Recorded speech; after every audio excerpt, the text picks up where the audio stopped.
ॐ सहना भवतु सहनौ भुनक्तु सह वीर्यं करवावहै तेजस्विनावधीतमस्तु मा विद्विषावहै। ॐ शान्ति शान्ति शान्तिः।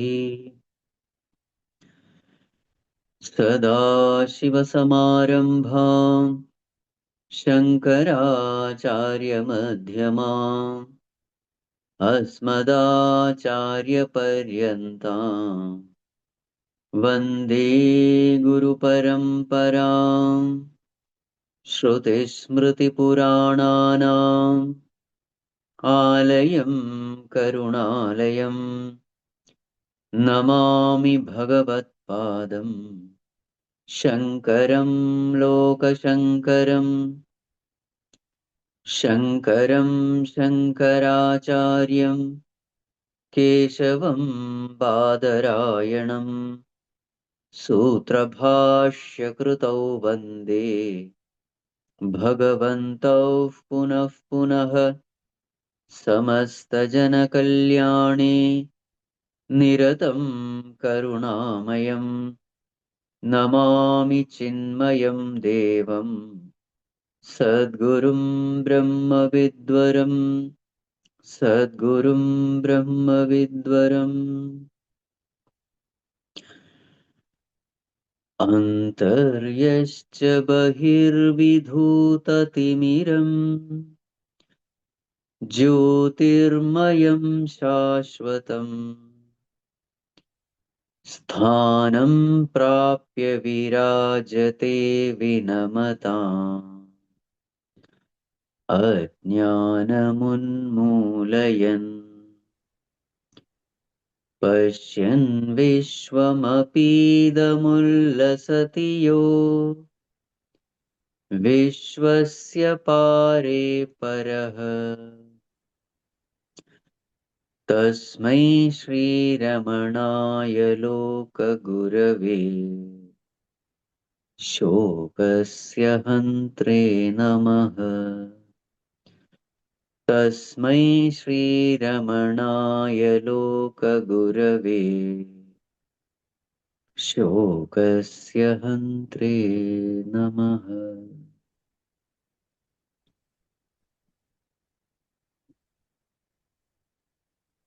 Humble prostrations to one and all present here. For the next 3 days, today, tomorrow, and day after, we are going to take up that portion of meditation from Upadesha Sara, which we famously know as the technique of self-inquiry.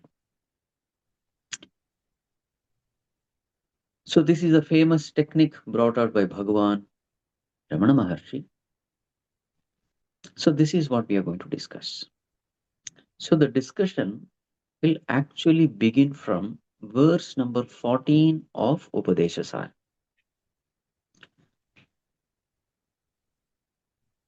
So let us start verse number 14.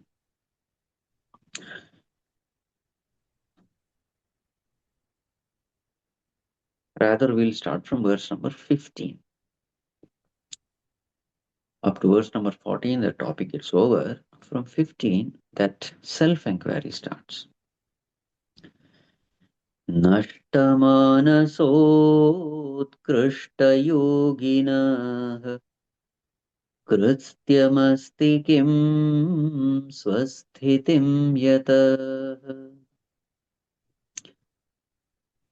नष्टमानस उत्कृष्टयोगिनः कृत्यमस्ति किम्.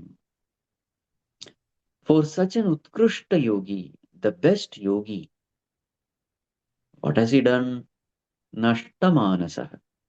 He has destroyed his mind. For such a great yogi who has destroyed his mind, Krutyamastikim, what is there to attain? Swasthitim yataha. He has attained his swasthiti, nijasthiti. He is now firmly abiding in his self. The self alone is real. He has attained that. For him, there is nothing else to be attained. So, therefore, what is the one thing to be attained? Destroy your mind. Nashta manasa. So, it is called as mano nasha. Swamiji, if we destroy the mind, how will we live in this world? So, here we have to understand what is destruction of mind. Destruction of mind is understanding that mind is just an illusion. It really doesn't exist. It is only an appearance. Mind is nothing but an appearance. This understanding is called destruction. There may be something which appears, but it can be absolutely useful. Hmm. An appearance can be very useful also. It may not be real, but it can be very useful. For example, sunrise and sunset. From the absolute standpoint, there is nothing called sunrise, there is nothing called sunset. It is just an illusion. It is an illusion for those who are living upon this earth. With respect to sun, you ask sun, oh sun, are you rising and setting? The sun will say, which rising, which setting? It's an illusion. It's an appearance. But our entire day is based upon this illusion. We get up when sun rises. We sleep when sun rises. Clock functions based on sunrise and sunset. All activities upon this earth happens based on this illusion. It's very, very useful. So just because something is unreal doesn't mean it is useless. Again, just because something is real doesn't mean that it is useful. The concept that the whole world is an illusion can be absolutely useless for a person who is a beginner in spirituality. For him, world is absolutely useful. World is necessary to evolve. World is necessary to purify. He has to intelligently interact with the world in order to purify the mind. So then for him, saying that world is an illusion will bring more destruction. So therefore we should know which advice to follow depending upon our level of evolution. So coming back, so when we say Nashtamanasaha Utkrishta Yoginaha, when we say destroying the mind is spirituality, what actually do we mean? Mind is nothing but flow of thoughts, understanding that these thoughts are just an appearance. It has no reality of its own. That is called as destruction of the mind. Just like destruction in the destruction of snow, the destruction of snake in the rope. What is destruction of snake in the rope? Knowing that snake doesn't exist, it is only the rope. After that, it will continue to appear as snake. But that fear of snake has gone away because now I know there is actually nothing called snake. Appearance will continue. Destruction of blueness of the sky. What is that destruction? You're not destroying the blueness of the sky.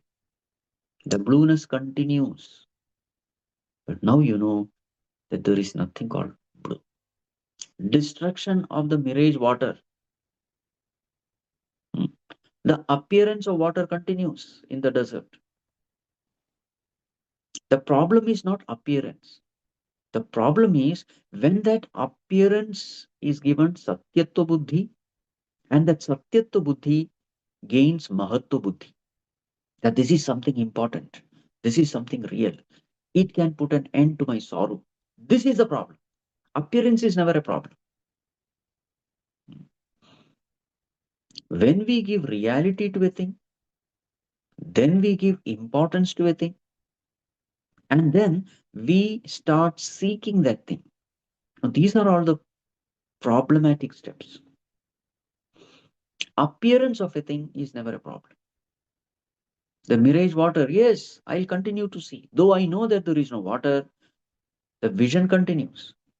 But now that water will not tempt me to move towards it and seek it to quench my thirst. That's all what is needed. So, destruction of the mirage water is destruction of the illusion, destruction of the wrong notion that this mirage water is true. In the same way, we have to understand what is destruction of mind. Destruction of the mind doesn't mean getting rid of mind. Mind will continue, thoughts will continue. Mind is absolutely essential in interacting with the world. You have to think, you have to plan. Even an enlightened Mahatma will have to do that. He will have to use the mind. Where mind has to be used, mind alone has to be used. In interacting with the world, in ensuring that this body is alive, its needs are taken care, mind is necessary. In handling situation, mind is necessary. Make use of the mind. Making use of the mind doesn't mean that I am considering mind as real. Just like making use of the sunrise and sunset doesn't mean that I'm considering sunrise and sunset as real. So this clarity has to be there. Otherwise, many times people understand, oh, Mano Nasha means mind is gone. So Amji, after mind is gone, then what? How will I? How will I deal with the world? So this confusion should not be there. Mano Nasha only means I come to know that from the highest standpoint, at the seat of meditation, I come to know that this mind doesn't exist. Why mind doesn't exist? Mind is nothing but flow of thoughts. Mind is nothing but thoughts. And these thoughts, when I pay attention, it disappears. So this ability we must have to witness the thoughts and to silence the thought when needed. Bhagwan, how to do that? See the next verse, verse number 15. Verse number 16. Yes. दृश्यवारितं चित्तमात्मनः चित्वदर्शनं तत्त्वदर्शनम्. What has to be done at the seat of meditation in order to destroy the mind? Drishyavaritam atmanah chittam. Atmanah chittam, one's own mind. What has to be done? Drishyavaritam. So, at the seat of at the seat of meditation, the two entities that we'll see, what are the two entities? Number one, consciousness. Number two, the thoughts in consciousness. Two entities we are going to experience if the mind is pure. So we are already starting from 15. So purification process has been already mentioned. Verse number 1 to 15, through karma yoga, through bhakti yoga, little bit of pranayama. All these things will prepare the mind. So in such a prepared mind, this is what we will experience. On one side, there is this witnessing consciousness. On the other side, there are thoughts appearing in consciousness. These two entities we will experience. So, what should we do? Drishya varitam chittam. You see, whenever we use the term mind, in different contexts, we will take different meanings. Sometimes mind means thoughts. Sometimes mind means seat of likes and dislikes. Sometimes mind means emotions. Sometimes mind means inner instruments. Mm. And sometimes when we use mind, it means paying attention. Because paying attention is also the function of the mind. Generally, we are, where is your mind? Where is your mind means what? Where is your attention? So, drishya varitam chittam means what? Withdraw your attention. Varitam, withdrawal. Withdraw your attention from the drishyam. That is drishya varitam. Whatever is seen is drishyam. So, what is left now? Drashta is left. Only two entities are there, Drashta and Drishyam. Drashta means a seer, Drishyam means a seen. There are only two entities. Everything has to be put under these two categories. So, if my attention is withdrawn from Drishyam, what is left? What is left is only Drashta. So, Atmanaha Chittam Drishyavaritam. One's own attention, let it be withdrawn from Drishyam. So naturally the question comes, okay, attention is withdrawn from the Drishyam. Where is the attention now? So the answer is attention is upon Drashta, because that alone is now left. Pay attention to the Drashta. Pay attention to the seer, the observer. This is the whole of meditation. Stop paying attention to the seen. Stop giving importance to the seen. Start paying attention to the seer. Give importance to the observer. Abide in the observer. So then what will happen? Chitva darshanam. Then you will have darshanam, vision of chitva. Here chitva means consciousness. Chit. Then you will have experience of pure consciousness. That itself is tattva darshanam. That itself is a vision of reality. Tattvam it is. And later on, Bhagavan will say that itself is a vision of Bhagavan also. Isha darshanam, Atma Rupata. So, Chitva darshanam, Tattva darshanam, Isha darshanam, they are all one and the same.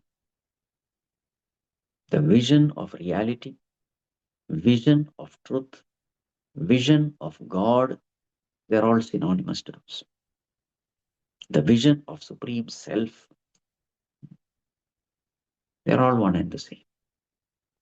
So, this is what we have to do at the seat of meditation. We draw the attention from what is seen. So at the seat of meditation, anyway, we are sitting with closed eyes. So what will be seen? You will not be seeing anything with the physical eyes. So what are you seeing then? You are seeing your thoughts with the inner eye, not the outer eye, but the inner eye. You are experiencing thought. Here, seeing doesn't mean just seeing. Perception is called seeing. You are perceiving.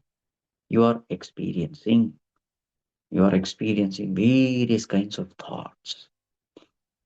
Hmm. Thoughts come one after the other. You are seated at the seat of meditation. So, Drishyavaritam Chitta means withdrawal of attention from the seen thoughts to the seer of thoughts. Now, if this meditation has to happen, you have to detach from the thoughts and attach to the seer of the thoughts. Now, if this has to happen, detachment must become smooth, attachment must become smooth. So, what will help us in detaching from the thoughts? Drishyavaritam. What will help us in detachment? Our own dispassion. Dispassion from those sense objects associated with those thoughts. See, a thought is always associated with either a thing, being, or situation. Thing, being, situation, happening, incident, whatever you may call. Whatever I see in the form of thoughts, it is a thing, being, situation, some happening, some incident. How easily you are able to detach yourself from those sense objects. Hmm. Now, that detachment is directly proportional to the lack of likes and dislikes. The more and more my likes and dislikes associated with that sense object is strong, the more and more I tend to get into a whirlpool of thoughts. In fact, one thought can lead to multiple thoughts, a train of thoughts, bombardment of thoughts. If my likes and dislikes are strong, associated with that sense object. So withdrawal of the mind becomes absolutely impossible. In fact, the mind gets sucked into those thoughts. Whirlpool is a right example. First, the mind is in the outermost periphery of that whirlpool. But if the whirlpool is really strong, very soon from the outermost periphery, it is sucked into the center of the whirlpool. Hmm. That is the power. That is the power of likes and dislikes. Something stray, a stray thought becomes the most important thought. And without my knowledge, I am sucked into that whirlpool of thoughts. I become helpless, just like a person stuck in a whirlpool becomes helpless. Mm. If the whirlpool is very strong, this person's physical strength is nowhere, isn't it? It all depends on it is there's a struggle there. Struggle between the person's strength and the whirlpool strength. In the same way, at the seat of meditation, if my likes and dislikes are very strong, then those thoughts take me along with them, away from myself. Then tattva darshanam will not happen. Then what will happen? Drishya darshanam will happen. You are not with tattvam or you are not with drashta, you are with drishya. In fact, drishya darshanam also will not happen. You are not even seeing drishyam. You have become drishyam.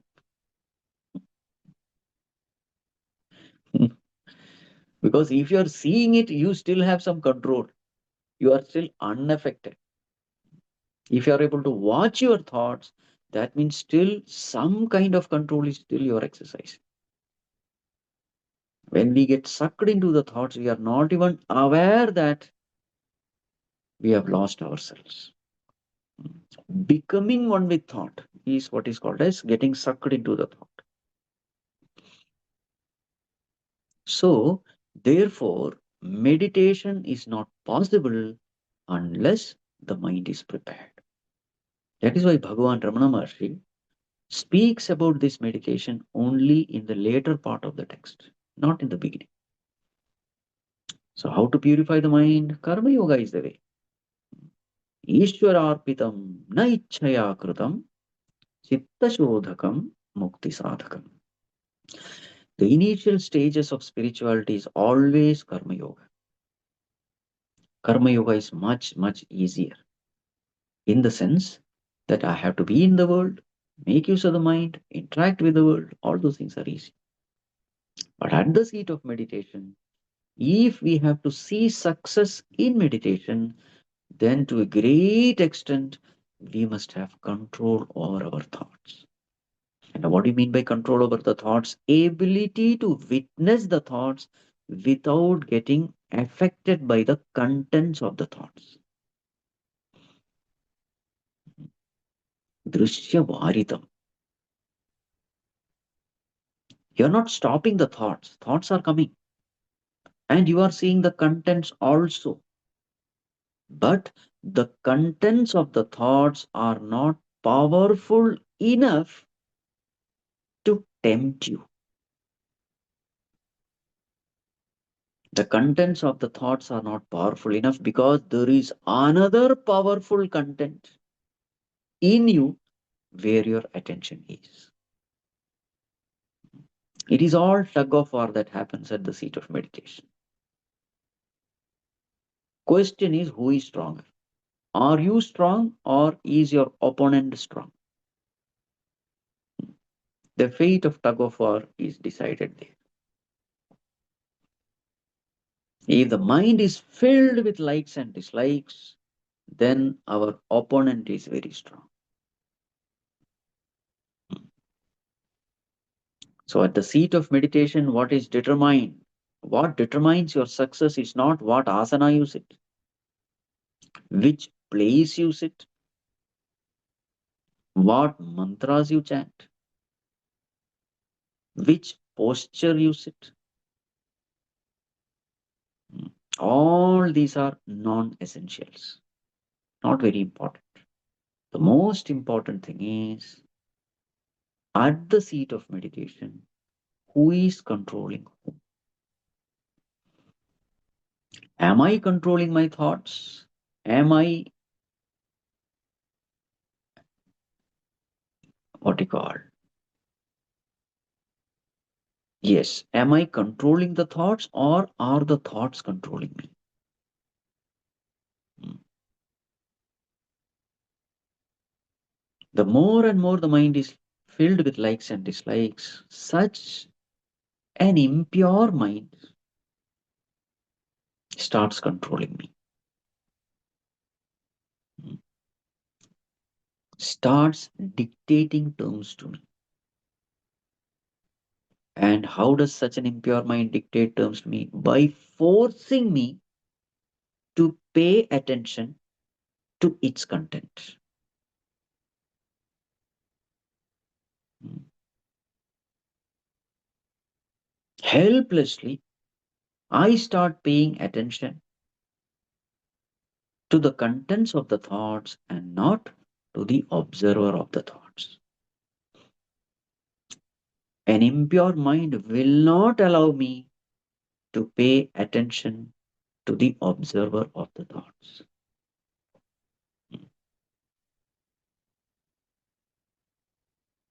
So, this is how we suffer an impure mind. Atmaiva hyatmano bandhuhu, atmaiva ripuratmanaha. My own mind is my best friend and also my worst enemy. The worst thing that the mind does is it takes me away from myself. It takes me away from my center of being. And just imagine the center of being is Sat, Chit, Anand. So taking away from myself means what? Taking me away from Sat, from Chit, from Anand. So when you are taken away from Sat, where are you taken? The opposite of Sat, which is Asat. Sat means real, Asat means illusion. So where is the mind taking me? It is taking me towards a world of illusion. Sat means existence. So it is taking me away from existence. Where is it taking then? It is taking me towards mortality. It is taking me away from immortality towards mortality. You see, that is how mind becomes my greatest enemy. Hmm. It is taking me away from everything that is auspicious. So taking me away from auspicious means what? Where will I go? Towards inauspiciousness. Ashubham, Ashivam, Sat, Chit. Chit means alertness. Chit means knowledge. So taking me away from knowledge means where will it take me? Ignorance. What else? Anand. Taking me away from Anand. What is the opposite of Anand? Dukkham, sorrow, suffering. So every time mind is taking me away from myself, know for sure you are not taken towards some auspicious place. Hmm. You are being taken away into the world of suffering, into the world of mortality, into the world of misery, into the world of illusion, into the world of darkness. Hmm.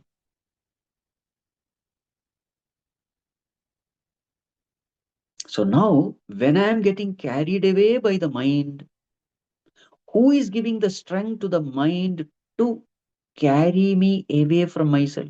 Who is giving strength? I only have given strength. Let me not blame anybody. Bhagwan, you pushed me into this. No, all the likes and dislikes in the mind, they are created by me, nourished by me, fattened by me. Every time I act based on likes and dislikes, those likes and dislikes become strong. This is how I have intensified the likes and dislikes in my mind. Thus, I am only adding impurity into my own mind.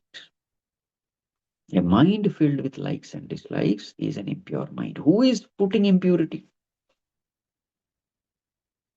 None other than myself. So, therefore, I have nobody other than me to blame. So, when I am living a life instigated by likes and dislikes,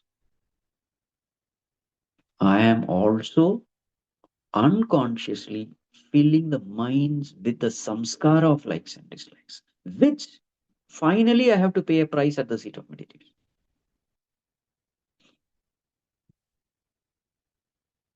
It may appear to be a very harmless pleasure, living a life of likes and dislikes. It may appear to be very innocent. Oh, what is there? Nobody is harmed. I'm not troubling anybody. I'm just living my way. What is wrong in it? What is wrong in it, you will see at the seat of meditation, if at all you meditate. Otherwise, you will never know. Life of freedom. They say, what is wrong? I'm happy. Yes, everybody will be happy when we live a life of likes and dislikes because there is no struggle, there is no resistance. I'm doing what I like. Hmm. Who will not be happy by doing what we like? But then slowly, we are putting this samskara into the mind, and now that mind filled with likes and dislike becomes a monstrous, disobedient, indisciplined mind, hmm, taking me away from myself. Hmm. There is a very big price to be paid. Anything that takes me towards myself is auspicious. Anything that takes me away from myself. Remember, myself doesn't mean the ego. I'm talking of the supreme self here. Anything that which takes me away from the center of my being, the core of my being, has to be considered inauspicious. This is the definition of auspiciousness and inauspiciousness. The center of being in the language of devotion is called God. Anything that takes me towards God is auspicious. Anything that which takes me away from God is inauspicious. Now, based on this, you have to define everything in life. Hmm. Everything. People, books, company, hmm, programs, whatever. Everything has to be based on this definition. Is it taking me towards me? Is it helping me in abiding in myself? Or is it taking me away from myself?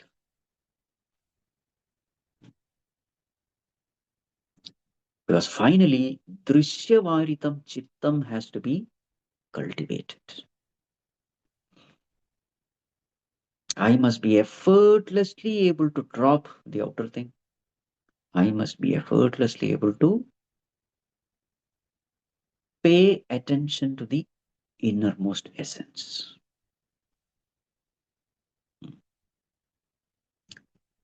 So I must have healthy interaction with things, beings, and situations in the world. What is the proof that I have developed a healthy interaction? The proof is at will I am able to connect, at will I am able to disconnect with that sense object. This is the state of a healthy relationship with that sense object.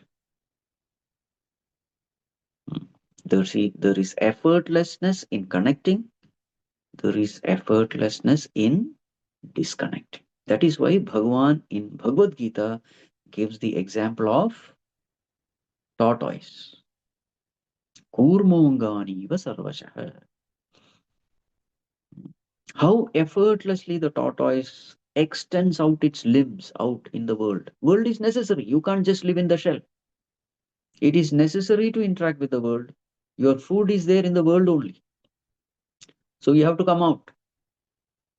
You have to stick out your hands and legs and head. But then don't get stuck there. Once the job is over, at will, you should be able to withdraw. As far as the tortoise is concerned, that shell is that self, the seat of protection, the seat of security, the seat of comfort, the seat of joy and peace.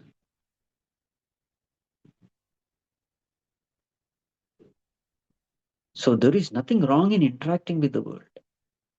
You don't have to escape from the world. That is not what is advised in the scriptures. No, no. What is advised is healthy interaction with things, beings, and situation of the world. And whether my interaction is healthy or unhealthy, at the seat of meditation, I will know.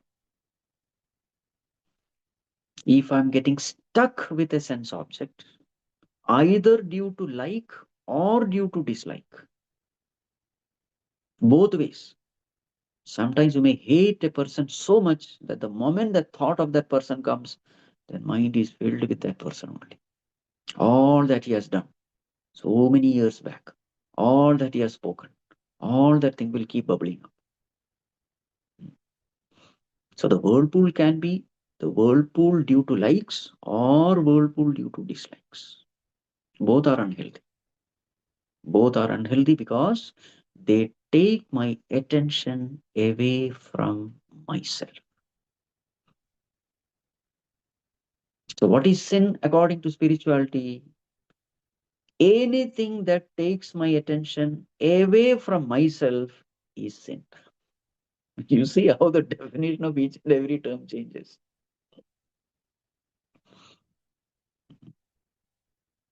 What is weakness according to spirituality? Anything that takes me away from myself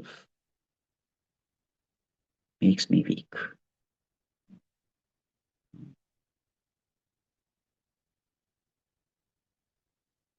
The strength, our true strength is not the strength of any of our personality, body, mind, intellect. That is not the strength. Our strength is how strongly are we rooted in the self. That is a strength. Strength can come only from reality. It cannot come from illusion. You can't derive strength from shadow. Shadow is an illusion. It's an appearance. Anything that appears cannot give you strength. Only the real thing can give you strength. And the only real thing in this world is consciousness. So therefore, if you want to be really strong, associate yourself with the strong. If you go away from the strong, you will only become weak. Illusion can never give you strength. Reality alone can give you strength. And that reality is the self in us, the consciousness in us. So turn towards it. Meditation is the attempt to shift our attention to this consciousness and remain firmly rooted in consciousness. Drishyavaritam chittamatmanah chittvadarsanam tattvadarsanam. Bhagavan, at the seat of meditation, what are we supposed to do?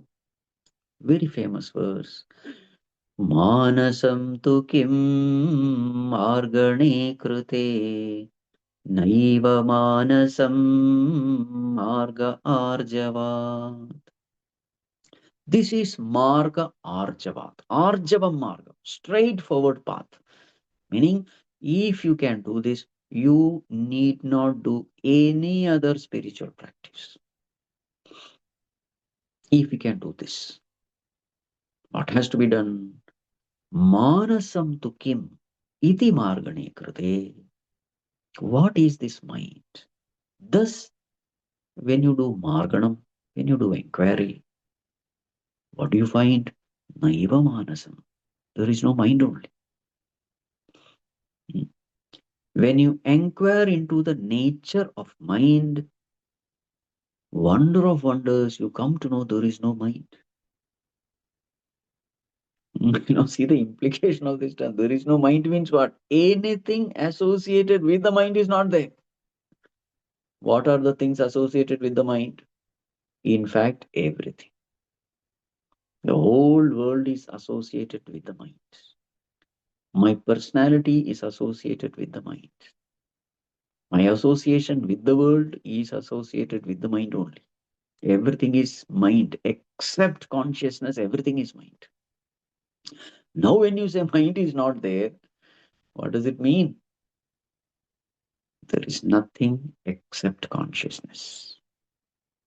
This is the highest meditation, and if this can be done, nothing else is needed. Marga Arjava is straight. But to do this, extreme amount of purity is necessary. See, purer the mind, you start winning over that pure mind. Victory over mind is possible only when it is purified. Now, this is called real victory over mind. What is real victory over mind? Ability to witness the mind. This is victory over the mind. Ability to witness the mind without getting carried away by the mind. So here, mind means thoughts.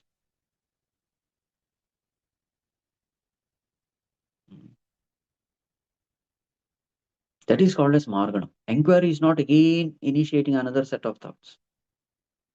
Here, enquiry is not in the form of entertaining thoughts. Here, enquiry is in the form of looking into the thoughts, watching the thoughts, witnessing the thoughts, observing the thoughts. That is inquiry. What is this? Does it really exist? Hmm. Now, with what do you witness? So, the nature of consciousness itself is knowing, being aware. That is the nature of consciousness. So, with this, you are just aware of the thoughts, watching the thoughts. You are not making any comments whether this thought is good or this thought is bad. No, no, no. They are all at a very low level. Labeling the thoughts as good and bad and replacing the bad with the good, they are all at a very low level. That is the initial stage of a sadhaka. Fine, that has to be done. But now, in this final stage, where you are absolutely in control of everything because of your purity. Why you are absolutely in control? Very, very clearly, you are seeing an entity called consciousness. Hmm. The more clearly you see a thing,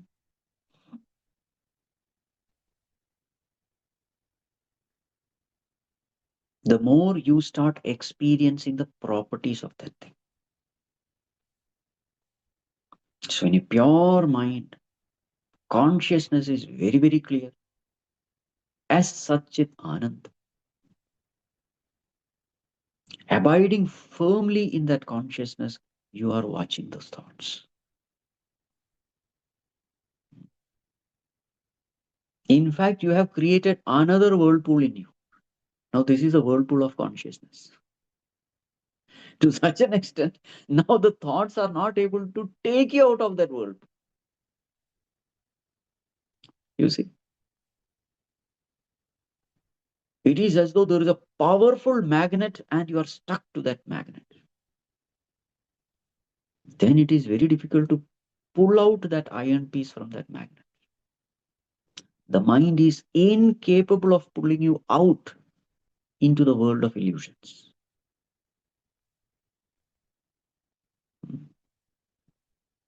Unless this stage is reached, this particular sadhana cannot be done. Manasam tu kim margane kriti. This is where purification is absolutely essential.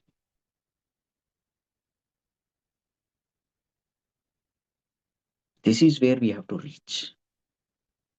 This is what we have to attain. This is called strength. What is strength in spirituality? Strength in spirituality is the strength of abidance. You see, everything in our life is based on thoughts. That's why that's saying, beware of your thoughts, because they become your words, they become your actions, they become your habits, they become your personality, they become your character, they become your destiny. Therefore, beware of your thoughts. Now, what is happening here? Beware of your thoughts because there is no thoughts.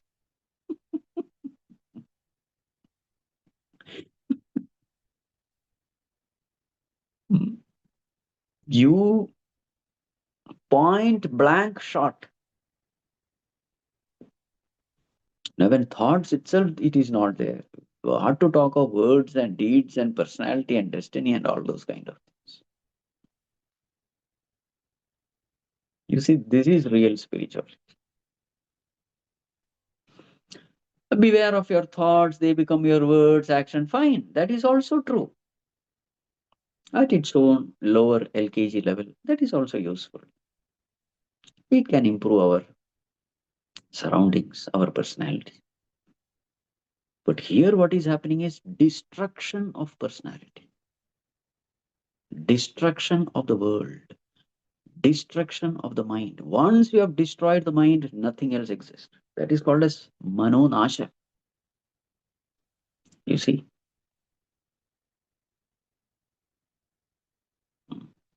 show the mind its place. Let not an illusory character rule you. A thought in the mind, how much reality will you give? A thought in the mind.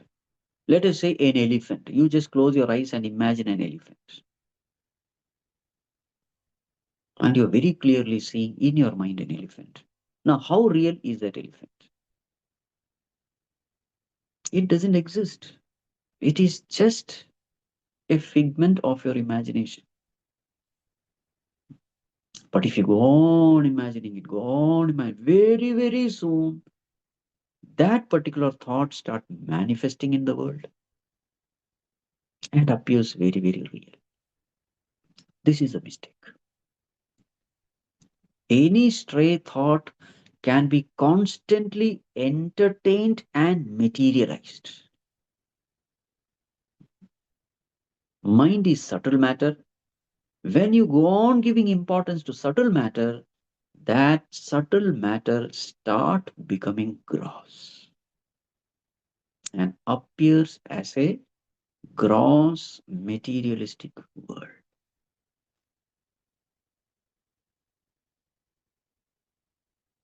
Go on giving importance to subtle matter, it will become a gross matter and appear in front of you. That is called as a world.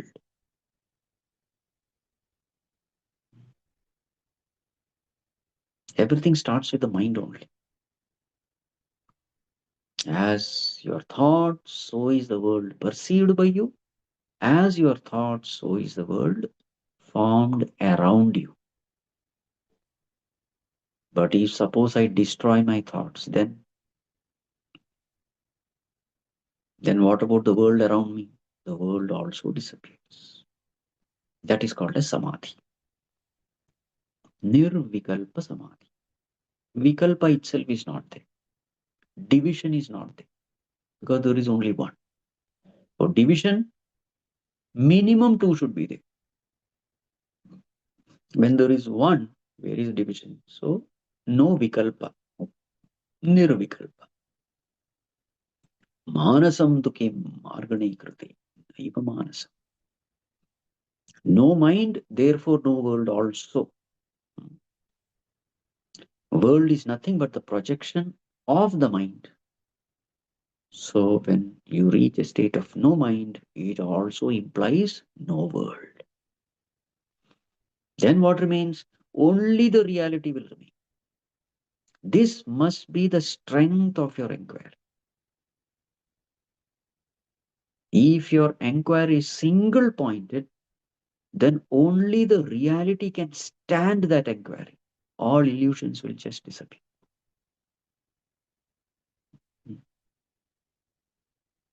All appearances disappear when inquiry is single pointed. And since inquiry is also done with a part of the mind, because paying attention, finally what happens is this paying attention also stops because that is a part of the mind. Then what remains? Then there is only effortless awareness. We don't call it attention. In attention, there is an effort involved. In my abiding in the self, there is no effort involved. Consciousness being itself, no effort is needed.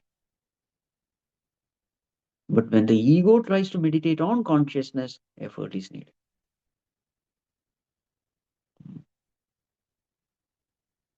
But in the beginning, yes, effort is needed because mind is there, ego is there, effort is needed. Effort leading to effortlessness, action leading to actionlessness, doing leading to being. That is meditation. Hmm. Bhagavan, can you guide us how to watch the mind? How to inquire into the content of the mind? How to witness the mind? Yes, yes, that I will do. So that is the next verse we will see tomorrow. Now, for 5 minutes, let us just sit in silence.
सर्वे भवन्तु सुखिनः, सर्वे सन्तु निरामयाः, सर्वे भद्राणि पश्यन्तु, मा कश्चित् दुःखभाग् भवेत्। असतो मा सद्गमय, तमसो मा ज्योतिर्गमय, मृत्योर्मा अमृतं गमय। ॐ पूर्णमदः पूर्णमिदं पूर्णात् पूर्णमुदच्यते, पूर्णस्य पूर्णमादाय पूर्णमेवावशिष्यते। ॐ शान्ति शान्ति शान्तिः। हरिः ॐ श्रीगुरुभ्यो नमः। हरिः ॐ।